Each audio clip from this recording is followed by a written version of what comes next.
Hi, my name is Maddie Bragg, and I am in Dr. Henderson's Education 2120 class. Before I get started with my presentation, I'd like to give a huge shout out to Dr. Henderson.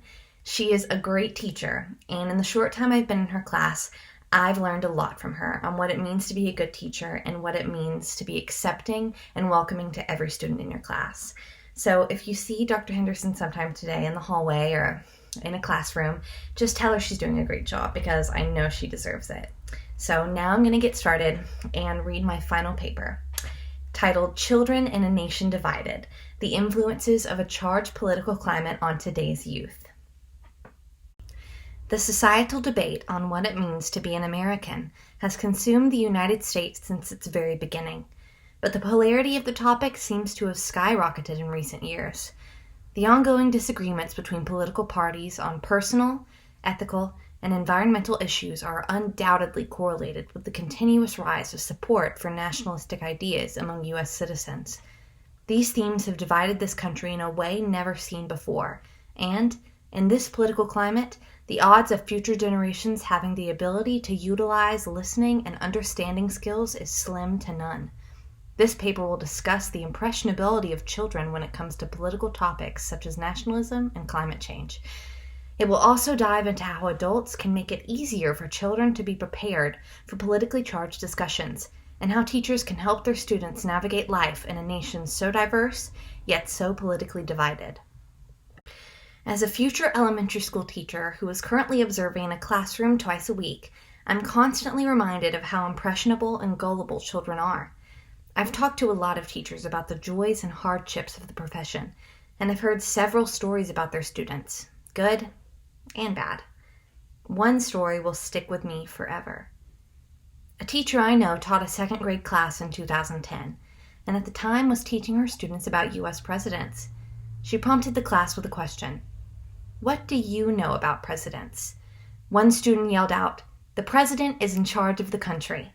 Another raised their hand and recited, "The president right now is Barack Obama." The teacher was satisfied with their answers and called on one more student. The little girl stood up and confidently exclaimed, "My daddy says Obama is a baby killer." Teachers and parents know better than anyone that the saying, "children are like sponges," is more grounded in reality than it sounds. Gene Seaton's article, Little Citizens, Children, the Media, and Politics, describes in detail that children soak up everything they hear in their daily life, whether it be from people of authority like parents or teachers, or from the media they or their families consume. Children take this information and use it to, quote, "provide frames of understanding of the real world and provide models of involvement and action," end quote. Seaton, 2005, page 125. In that student's case, she had heard her father talk about Obama's support for a woman's right to choose to abort her baby, put in his own words, specifically, "Obama is a baby killer." Then, because of her impressionability and trust in her father, she took that information as fact and used it to build her understanding of how the world works. Parents worry about the impact of a movie, television program, computer game, or rap lyric on impressionable minds. Seaton, 2005. But oftentimes forget the influence that today's political climate has on young people. Seaton writes that, quote, "when there are significant political convulsions, children are sensitive to them and may be influenced by how they perceive them for many years, however apparently indifferent to formal politics they are," end quote. Seaton, 2005, page 126. Adults need to be precise and careful when discussing politics with or around their children, because what those little ears can hear can stick with them for a very long time. In addition to this, children need to be prepared for when topics like this come up to avoid political confusion in the long run. One method adults can use to inform and prepare children to understand political topics is verbal framing. This tactic can be easily explained through the lens of climate change. Researchers Koss, Townsend, and Gassmeyer write that, quote, "psychological research on verbal framing effects has typically examined statements that are logically equivalent. Framing has also been defined more broadly in the sense of which elements are selected or emphasized," end quote. Koss, Townsend, and Gassmeyer, 2019, page 200. For example, Verbal framing in the context of climate change could look like replacing numeric predictions such as more than a 90% chance with phrases like very likely or is a possibility. End quote. Koss et al., 2019, page 200. Using a phrase rather than a number is less specific and can be interpreted as less concerning to a person learning about climate change. Verbal framing is very important when teaching a child about a political topic such as climate change, because the language used in an explanation can convey the severity of a situation, and also maintain a vocabulary that a child can understand and use. Using tactics like verbal framing with children is vital, not only because it teaches good listening and understanding skills, but because today's children are going to be making governmental decisions that impact the health of our planet and the people that live in it. Checking social media, tuning into the radio, or even turning the television on means website after station after channel of charged political content. The disputes between left and right-wing members range from climate change to female reproductive rights to what it means to be an American and everything in between. Some call the United States of America a melting pot of different cultures, religions, ethnicities, genders, classes, and sexualities. Others did not believe this should be the case. These people are generally referred to as nationalists.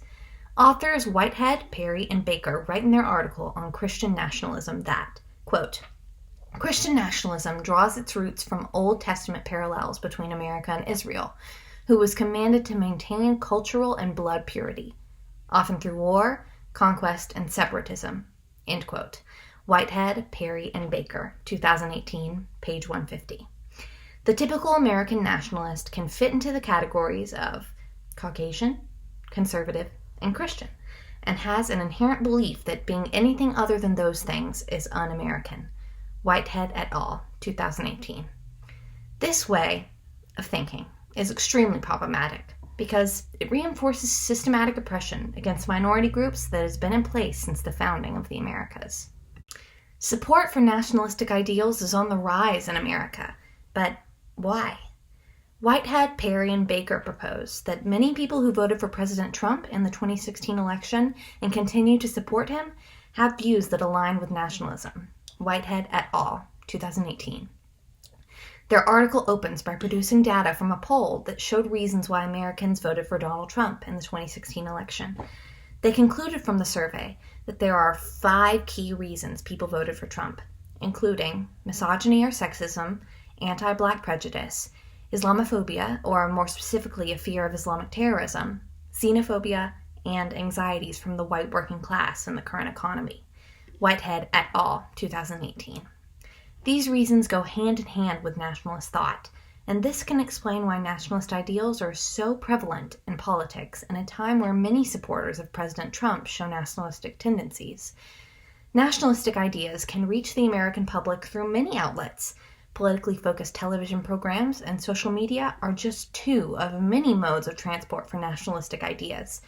But one way that these ideas reach U.S. citizens is often overlooked.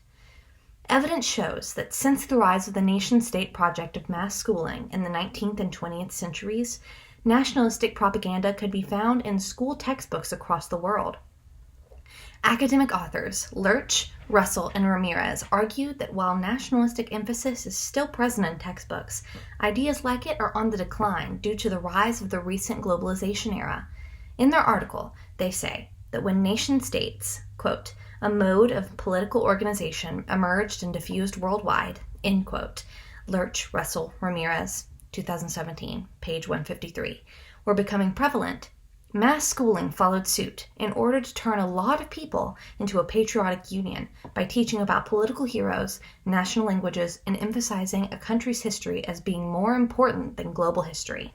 Lurch et al., 2017. The team gathered their data from a study that probed 576 textbooks anchored in political science subjects published in 78 different countries between 1955 and 2011, and they found countless examples of nationalism in textbooks all across the world. Lurch et al., 2017. The study compared and contrasted the presence of nationalistic ideas in textbooks as time went on, and The authors found that nationalistic patterns in school textbooks have not diminished over time in light of the recent globalization era, and the authors nulled their hypothesis. Lurch et al., 2017. This is concerning because it means that American school children are constantly being pumped with nationalist propaganda that promotes racism, classism, sexism, and xenophobia. If the education system continues to breed its students with nationalist ideas, we as an American people may never be able to escape this dangerous way of thinking. Being in this class, researching this topic, and writing this essay has taught me a lot about myself and how I fit into this diverse world. When I chose nationalism to be the topic of my midterm and final papers at the beginning of the semester, I assumed it would be a lot easier to discuss than it actually was. I have my own opinions on the controversial topic and many other political subjects, and some of those opinions happen to be different than how I was raised to think. It was an anxiety-inducing process gathering the information I needed for my paper, and I honestly was pushing it off for a later date to avoid the stress. But then I remembered why these controversial topics are important to a future teacher like me. There are children of every race, gender, sexuality, class, and identity who lack acceptance in any form in their home and school life. They are lost in this world and they feel like they don't matter because of who they are and the situations they're in. Those children need someone in their life to tell them that who they are is unique and beautiful and that they deserve compassion and love no matter their struggles. They also deserve for someone to teach them how to listen to and understand their fellow man, even if they don't agree with them. They deserve for someone to show them that life is more than just picking a side and arguing about who's right for the rest of eternity. They deserve for someone to tell them the truth about the precious vulnerability of our planet in words that they can understand. They deserve to be told that they are the future and that they can fight against oppression and make a difference in this world. There's a quote by David Takacs from an essay we discussed in class that I love. Takacs says, quote, "When we develop the skill of understanding how we know what we know, we acquire a key to lifelong learning." End quote. Takacs, 2003, page 28. What this quote means to me, and what I believe Takacs was trying to get across in his essay, is that to be able to understand how the world works, we have to be able to open our minds and our hearts to the people around us. To do that, we must also open our ears to the experiences, opinions, and true stories our peers have to tell. Bringing this concept to the classroom can change the lives of students of all ages. Students who explore this idea are not only, quote, empowered, because they recognize that they have unique claims to knowledge that others cannot deny, end quote, Takacs, 2003, page 29, but they are also constantly learning to be more compassionate, even when people they don't agree with. That is why I want to be a teacher. And that is why taking this class and writing this paper is so important. I will teach my students that diversity is beautiful. I will push them to be open-minded to other people's experiences. I will make them believe that the future of the world is like clay in their hands, and all they have to do is mold it. My goal as a teacher is to be a guiding light in a child's life, and my only hope is that more teachers will join me. Thank you.